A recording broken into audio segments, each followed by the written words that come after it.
Olá pessoal, estamos aqui mais uma vez com a nossa videoaula e agora com a correção da trilha compositivo referente ao volume 1, unidade 2. Musa? Que nada, sou artista. Muito bem, muito bem.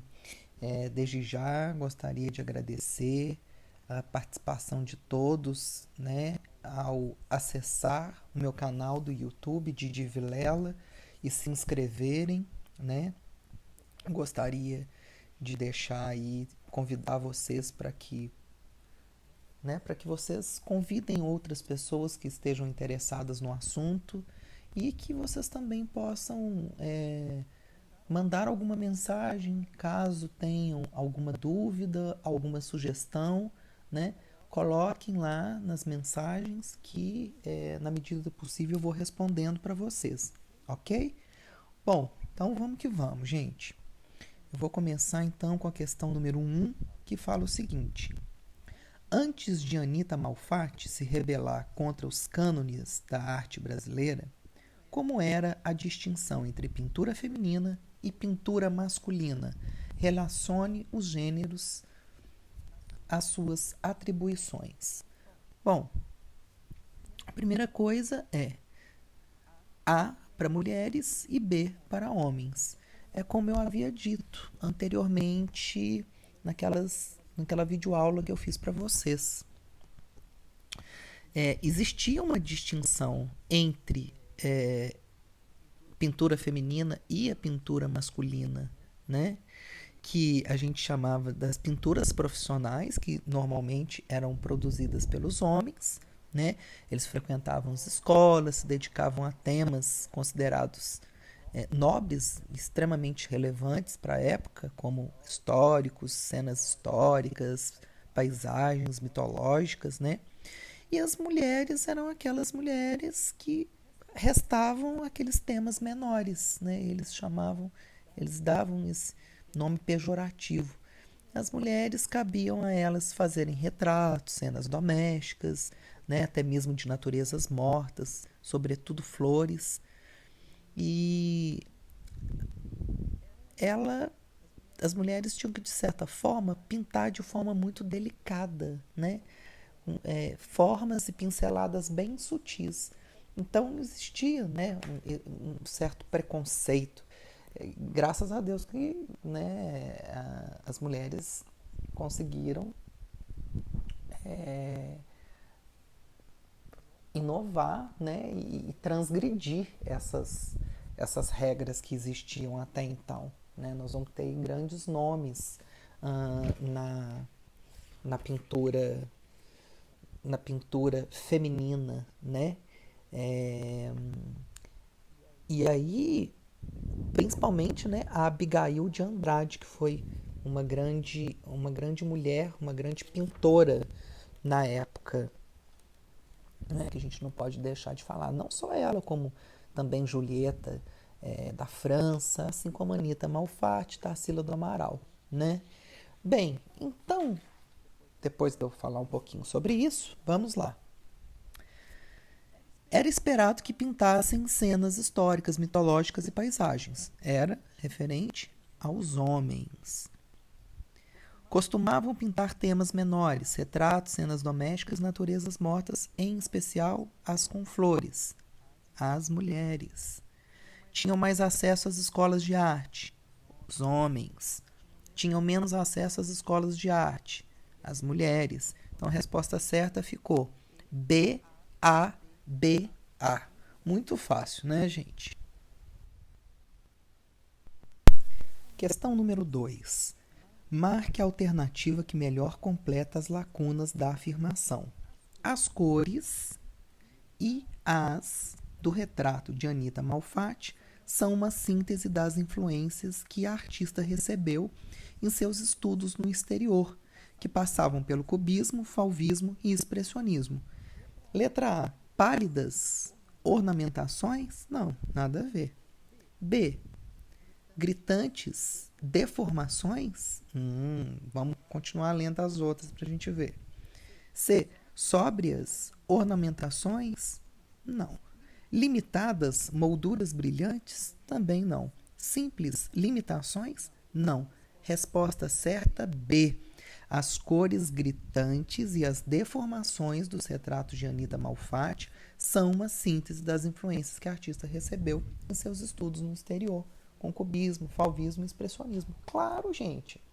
Né? Lembra que a Anita Malfatti, né, é, ela foi, né, para a Europa para poder estudar e lá ela teve contato com essas vanguardas, né, com as vanguardas europeias do século XX que estava acontecendo e trouxe essa influência aqui para o Brasil em suas obras, né? E aí, assim, nada daquela técnica apurada, né, daquela pintura suave, né, nada disso, como era tipicamente das mulheres, aquelas mulheres, de forma geral, elas tinham que pintar de forma nada profissional, né, com aquela singeleza, com aquela leveza na mão. E a Anita Malfatti era contrária a isso, né? Ela tinha uma pintura muito bem crua, né, que ela trouxe lá da Alemanha, nada de perspectiva correta, aquele colorido exato que imitasse a natureza, nada disso. Eram paisagens e retratos chapados, né, imagens superpostas, é, sem ilusão de profundidade, né, e com muitas cores gritantes, cores irreais. Aí nós temos um exemplo de alguns retratos, como um homem amarelo, a boba, a mulher de cabelos verdes, né, que ela não tinha preocupação nenhuma com a verdade, com a verossimilhança, com a realidade, né, que para ela isso não tinha importância nenhuma. Por isso que a gente percebe nas obras dela características muito bem marcadas pela assimetria e colorido cru, né? Nada de formas certas, calculadas, nada de harmonia, nada, nada, nada, né? É, ela feria essa ideia do belo, né? De temas que vão agradar o público, ou que, né? Obras que tem que ser bonitinhas, certinhas, né? Então, por isso que ela trabalhava muito com deformações, com cores gritantes e irreais, ok? Questão 3. Observe os quadros de Tarsila do Amaral e analise as afirmativas sobre eles. O primeiro quadro, a gente está vendo aí a negra, né? A negra, nós vamos perceber que Tarsila do Amaral tem ainda uma influência muito grande do cubismo, como é possível a gente observar no fundo geométrico da tela, né? E, entretanto, ela já começa a buscar novas possibilidades para sua arte, quando ela retrata a personagem gigante deformada, né, no centro do quadro. E aí, alguns anos depois, lá em 1928, nós vamos ter a Bapuru, né, que ela vai aprofundar ainda mais essa linguagem, nós vamos perceber deformações intensas, né? O fundo é substituído por um cacto e um sol-flor extremamente estilizado.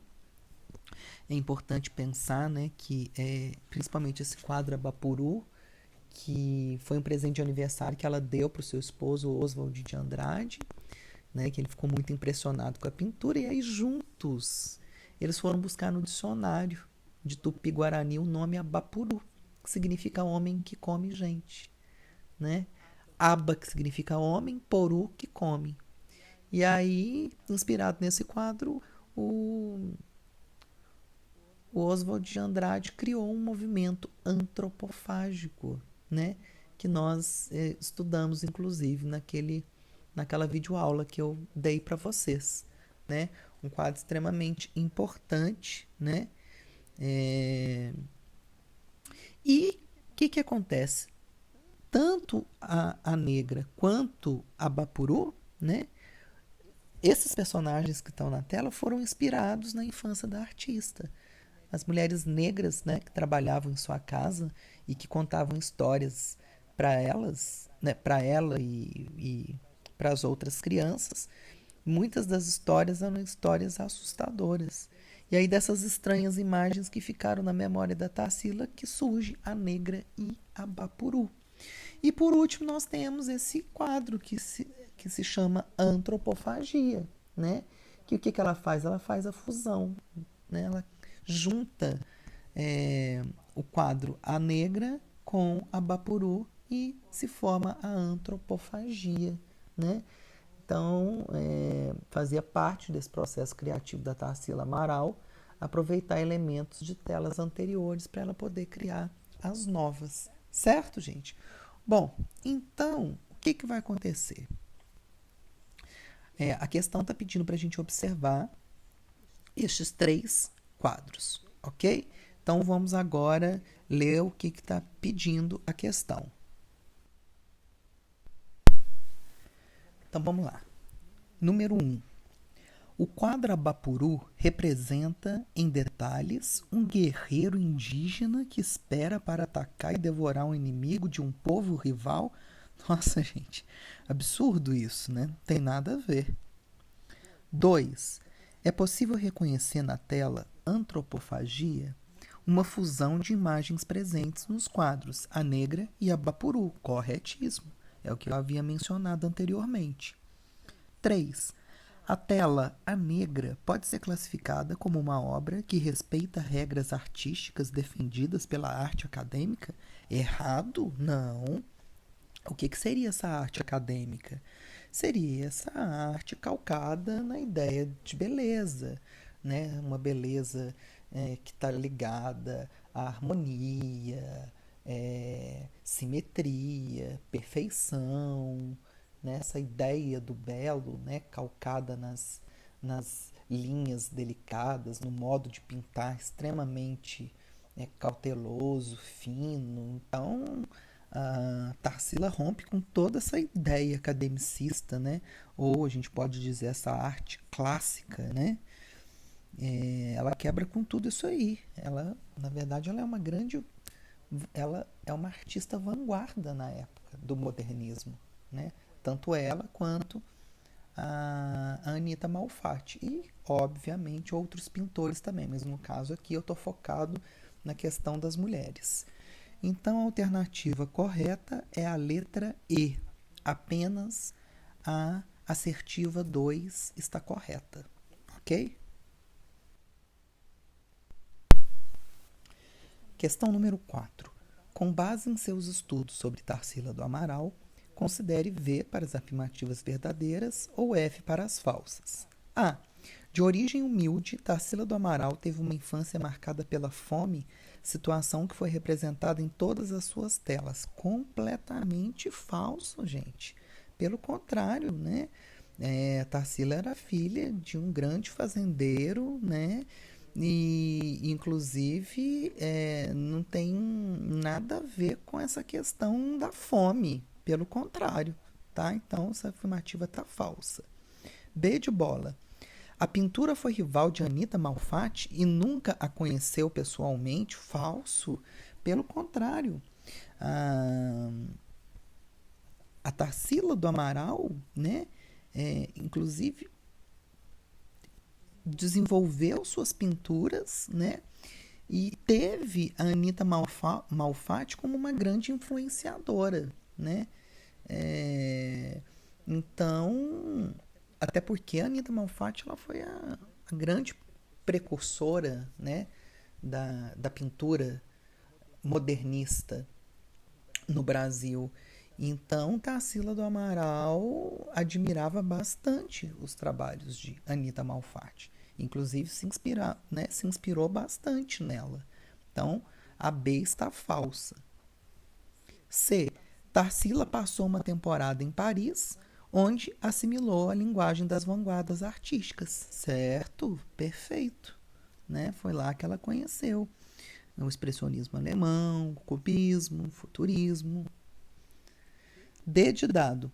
Tarsila é uma das pintoras brasileiras mais reconhecidas no exterior. Verdade.